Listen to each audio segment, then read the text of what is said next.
ನಗರ್ನಲ್ಲಿ ಕೋತಿಗಳ stunts. ಈ ಏರಿಯಾದ ಜನರಿಗೆ ಇವರೇ ಫ್ರೆಂಡ್ಸ್. ಮಕ್ಕಳು ಮಹಿಳೆಯರ ಜೊತೆ ಫುಲ್ ಕ್ಲೋಸ್. ಇದುವೇ ಈ ಕ್ಷಣದ ವಿಶೇಷ. ಕೋತಿಪುರ care of Prakash Nagar.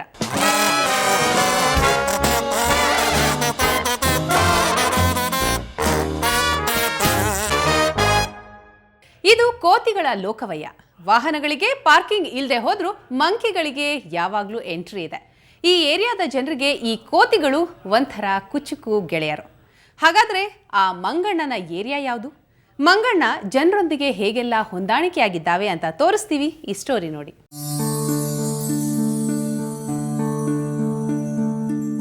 Silicon city Bengaluru concrete ಕಾಡಾಗಿದೆ. ಪ್ರಾಣಿ ಪಕ್ಷಿಗಳು ಕಣ್ಮರೆಯಾಗ್ತಿದೆ. ಇಂಥ ಮಾತುಗಳನ್ನ ಎಲ್ಲೆಡೆ ಕೇಳ್ತೀವಿ. ಆದ್ರೆ ಬೆಂಗಳೂರಿನ ಜನನಿಬಿಡ ಪ್ರದೇಶದಲ್ಲಿ ಮಂಗಣ್ಣನ ಗೂಡಿದೆ.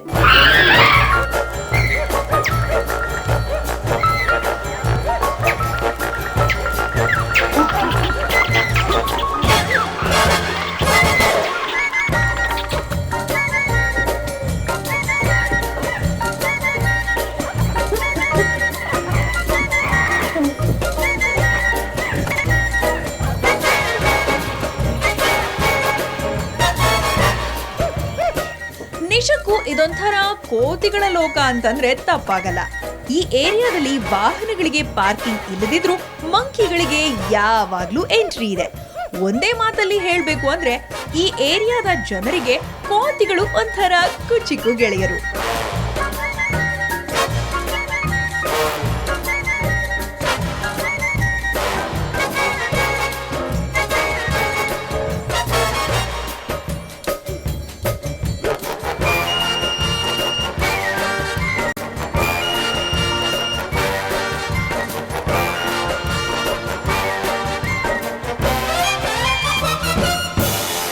ಇಂಥದ್ದೊಂದು ಏರಿಯಾ ಇರೋದು ಮಲ್ಲೇಶ್ವರಂ ಸಮೀಪದಲ್ಲಿರೋ ಪ್ರಕಾಶ್ ನಗರದಲ್ಲಿ.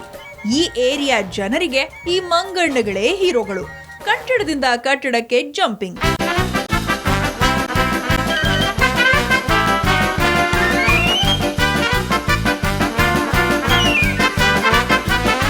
ಕಳೆದ 3 ವರ್ಷಗಳಿಂದ ಪ್ರಕಾಶ್ ನಗರದ 9ನೇ ಮುಖ್ಯ ರಸ್ತೆಯನ್ನ ತಮ್ಮ ಅಡ್ಡವನ್ನಾಗಿ ಮಾಡಿಕೊಂಡಿವೆ ಈ ವಾನರಗಳು. ನಿತ್ಯವೂ 2 ಶೆಡ್ಯೂಲ್ನಲ್ಲಿ ಕೋತಿಗಳು ಆಹಾರ ಅರಸಿಕೊಂಡು ಈ ಏರಿಯಾಗೆ ಬರುತ್ತವೆ.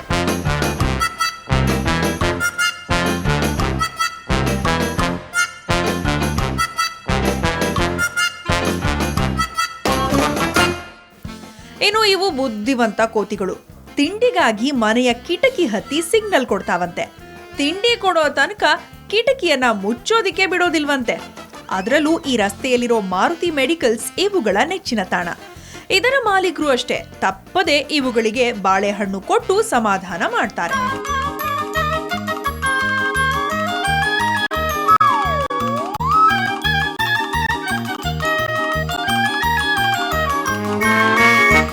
ಇಲ್ಲಿನ ಜನರು ಅಷ್ಟೇ ಮಂಗಗಳ ಬಗ್ಗೆ ಯಾವುದೇ ದೂರು ನೀಡಿಲ್ಲ. ಬದಲಾಗಿ ಮಂಗಣ್ಣ ನನ್ನ ಫ್ರೆಂಡ್, ಮಂಗನನ್ನ ಏರಿಯಾದಿಂದ ಓಡಿಸಲು ಪ್ರಯತ್ನಿಸಿದ್ರೆ ಹುಷಾರ್ ಅಂತಾರೆ.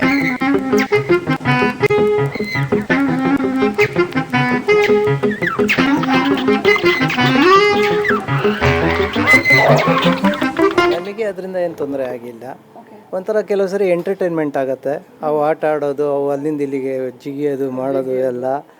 ಸೊ ಅದರಿಂದ ತೊಂದರೆ ಆದರೆ ನಾವು ಕಂಪ್ಲೇಂಟ್ ಮಾಡ್ಬೋದು. ಇದುವರೆಗೂ ಅಂತ ಏನು ತೊಂದರೆ ಮಾಡಿಲ್ಲ. ಆದರೆ ಮನೆಯೊಳಗಿಂದ ಏನಾದರೂ ತಿನ್ನೋದಕ್ಕೆ ಅದು ಇದ್ದರೆ ಎತ್ಕೊಂಡು ಬಂದು ಇಲ್ಲಿ ಬಂದು ಎಲ್ಲ ಹಂಚ್ಕೊಂಡು ತಿಂತಾವೆ. ಅದೊಂಥರ ಇಟ್ಸ್ ಅನ್ ಎಂಟರ್ಟೈನ್ಮೆಂಟ್ ಅಷ್ಟೇ.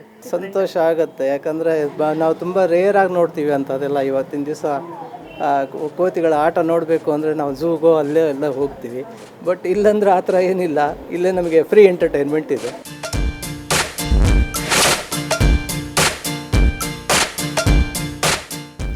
ಜನರು ಕೊಡುವ ತಿನಿಸುಗಳನ್ನ ಈ ಎಲ್ಲ ಕೋತಿಗಳು ಸಮಾನವಾಗಿ ಹಂಚಿಕೊಂಡು ತಿಂತಾವಂತೆ.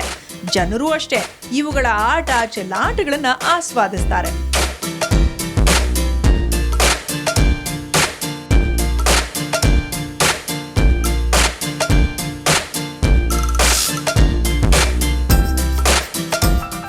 ಕೋತಿಗಳ ಚೆಲ್ಲಾಟ ತುಂಟಾಟಕ್ಕೆ ಪ್ರಕಾಶ್ ನಗರದ ಜನರು ಫುಲ್ ಫಿದಾ ಆಗಿದ್ದಾರೆ. ಕೋತಿಗಳನ್ನ ತಮ್ಮ ಮನೆಯ ಮಕ್ಕಳಂತೆ ನೋಡಿಕೊಳ್ತಾರೆ. ಕೋತಿಗಳ ಅಡ್ಡಾದ ಬಗ್ಗೆ ನೋಡಿದ್ದಾಯ್ತು. ಇನ್ನು ಮಂಗಣ್ಣನ ಬಗ್ಗೆ ಅಲ್ಲಿನ ಸ್ಥಳೀಯರು ಮಕ್ಕಳು ಏನ್ ಹೇಳ್ತಾರೆ ಕೇಳೋಣ.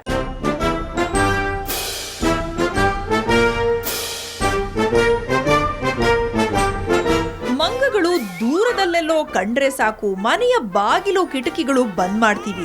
ಆದ್ರೆ ಈ ಏರಿಯಾ ಜನರು ಕೋತಿಗಳು ಬಂದ್ರೆ ತಿಂಡಿಗಳನ್ನ ರೆಡಿ ಮಾಡ್ಕೊಳ್ತಾರೆ. ಬಾಳೆಹಣ್ಣು, ಸೇಬು, ಬಿಸ್ಕೆಟ್ ಇನ್ನು ಮುಂತಾದ ಆಹಾರ ಪದಾರ್ಥಗಳನ್ನ ನೀಡಿ ತಮ್ಮ ಸ್ನೇಹಿತನಂತೆ ಕಾಣ್ತಾರೆ.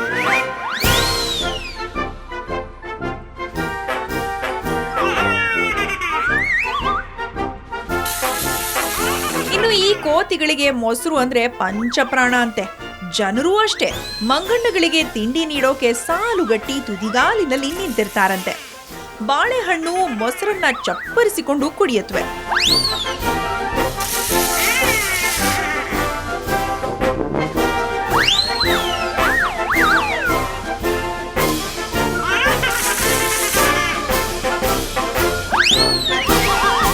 ಇನ್ನು ಮನೆ ಹೊರಗಡೆ ಬಟ್ಟೆ ಇದ್ರೆ ಹೊತ್ತೊಯ್ಯುತ್ತವಂತೆ. ಆಮೇಲೆ ಕೆಲ ಹೊತ್ತು ಆಟ ಆಡಿ ಮತ್ತೆ ಬಟ್ಟೆಯನ್ನ ತಂದ್ಕೊಡೋದು ಇವುಗಳ ದೊಡ್ಡ ಗುಣ ಅನ್ನೋದು ಈ ಏರಿಯಾದ ಮಹಿಳೆಯರ ಮಾತು.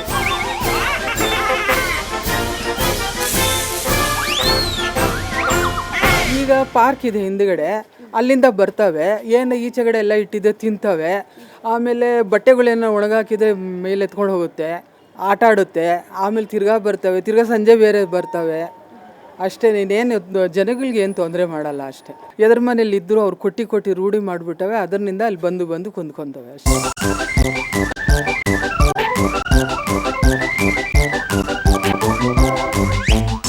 ಇನ್ನು ಮಕ್ಕಳಿಗಂತೂ ಈ ಕೋತಿಗಳು ಅಂದ್ರೆ ಅಚ್ಚುಮೆಚ್ಚು.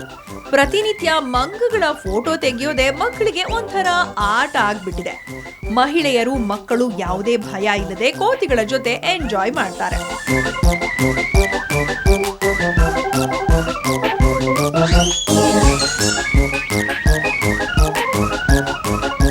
ಬೆಂಗಳೂರಿನಿಂದ ನಂದಿನಿ, ಮೆಟ್ರೋ ಬ್ಯೂರೋ, ಸುವರ್ಣ ನ್ಯೂಸ್.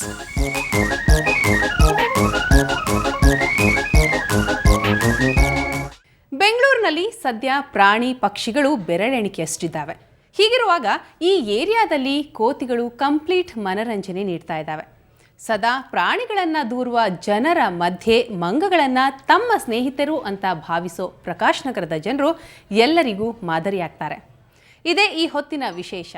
ನೇರ, ದಿಟ್ಟ, ನಿರಂತರ ಸುದ್ದಿಗಾಗಿ ನೋಡ್ತಾ ಇರಿ ಸುವರ್ಣ ನ್ಯೂಸ್.